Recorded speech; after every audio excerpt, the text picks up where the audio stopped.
Malam itu hujan turun pelan di desa Karangirang. Lintang sedang menutup jendela rumah ketika terdengar ketukan dari pintu depan.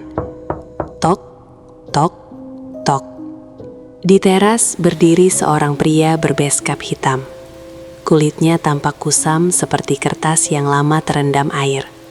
Matanya tenang, tapi terlalu gelap untuk terlihat manusia biasa. "Aku datang melamar Lintang," katanya lirih. Ayah Lintang tertawa, mengira itu lelucon warga desa. Namun pria itu menyebut nama leluhur keluarga mereka satu persatu, bahkan tahu rahasia makam buyut yang hilang di rawa belakang desa. Sebelum pergi, ia meninggalkan cincin perak dingin di meja tamu. Malam berikutnya, Lintang mulai bermimpi menjadi pengantin.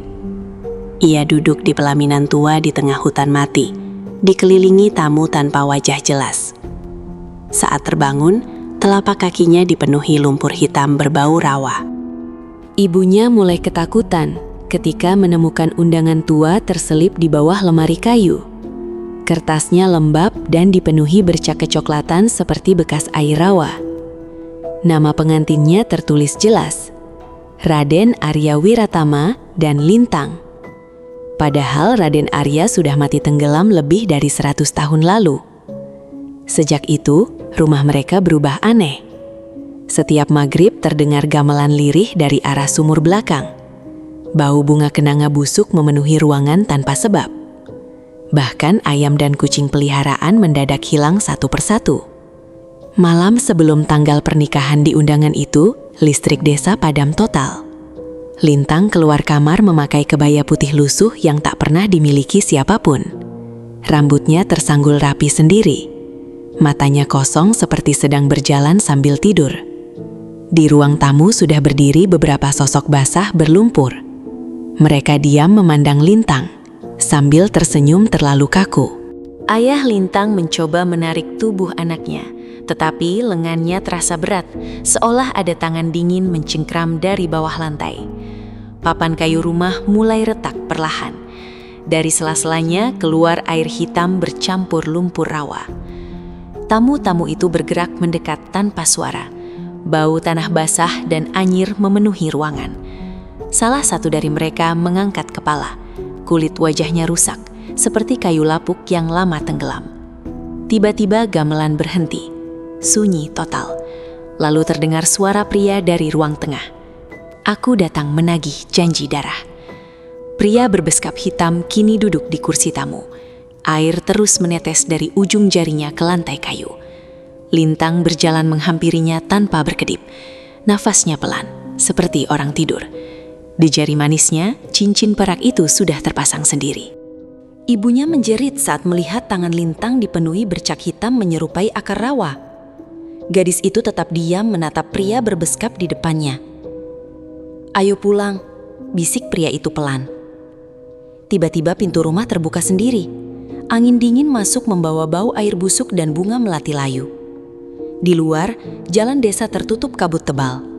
Di kejauhan tampak pelaminan besar berdiri di tengah rawa. Tamu-tamu berlumpur berjalan keluar satu persatu menuju tempat itu. Ayah Lintang nekat membaca ayat suci sambil menarik tubuh anaknya. Namun cincin perak di jari Lintang mendadak terasa panas. Lintang menoleh perlahan. Untuk pertama kalinya, ia tersenyum. Tapi senyum itu terasa asing, seolah ada orang lain yang sedang memakai tubuhnya. Lintang melangkah keluar rumah tanpa suara. Kakinya yang telanjang meninggalkan jejak lumpur hitam di lantai kayu. Kabut di luar bergerak pelan, seperti hidup, menelan halaman sedikit demi sedikit. Ayahnya mengejar sambil terus melafalkan doa. Namun setiap langkah terasa makin berat. Seolah rawa itu ikut menarik tubuhnya dari kejauhan. Saat Lintang tiba di pelaminan tua, gamelan kembali berbunyi. Kini lebih jelas, lambat, patah-patah. Tamu-tamu berlumpur duduk diam menghadapnya. Pria berbeskap hitam berdiri di samping kursi pengantin. Akhirnya janji itu lunas. Tiba-tiba tanah rawa berguncang. Dari air hitam muncul tangan-tangan pucat penuh lumut yang meraih kain kebaya Lintang. Ayahnya berteriak memanggil nama anaknya. Lintang sempat menoleh. Di sudut matanya, air mata jatuh perlahan. Lalu seluruh pelaminan tenggelam ke dalam rawa, bersama suara gamelan yang mendadak sumbang. Pagi harinya, rawa di belakang desa Karangireng mendadak mengaring separuh. Lumpur hitam pecah membentuk retakan panjang seperti bekas sesuatu yang diseret ke dasar. Warga menemukan kebaya putih Lintang tersangkut di akar pohon waru. Kainnya basah dan berbau anyir, seolah baru diangkat dari kubangan tua. Namun tubuh Lintang tak pernah ditemukan. Sejak malam itu, hujan tak pernah benar-benar berhenti di desa tersebut. Selalu turun tipis menjelang maghrib.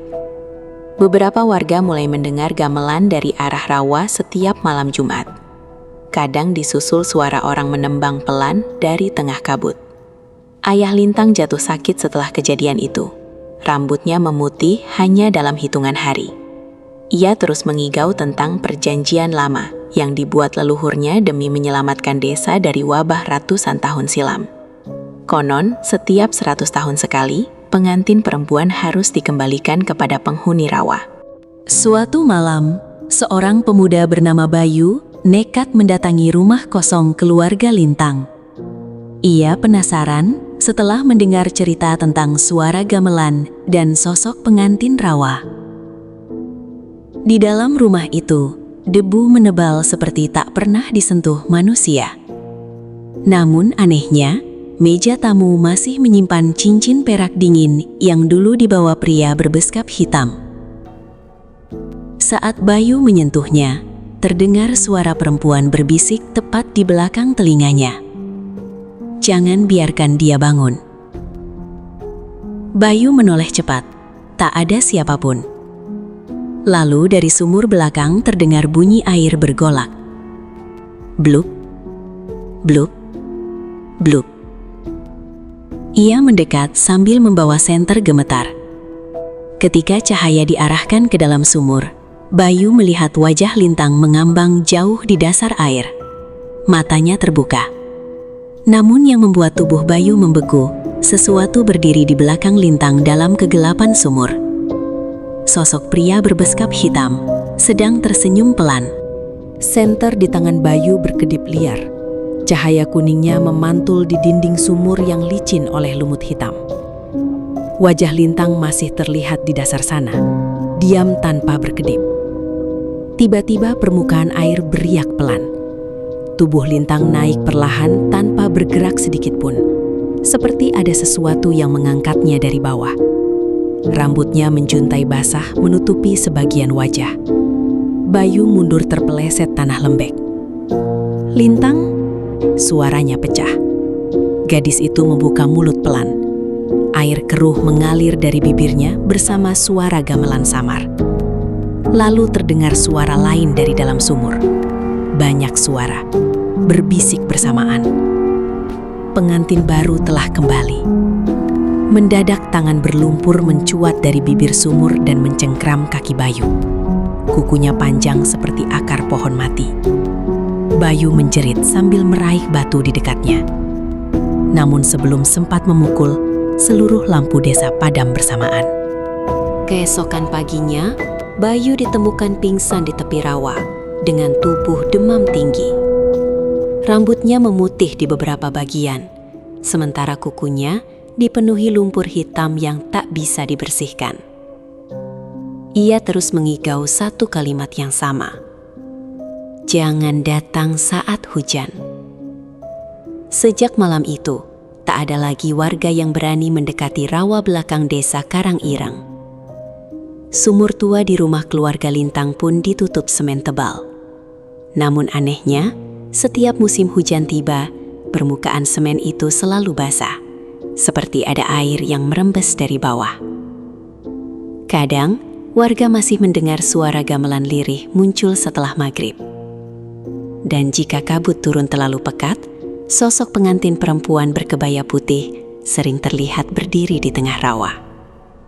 Diam. Menunggu. Konon, siapapun yang melihatnya terlalu lama akan menerima ketukan di pintu rumah 3 malam kemudian.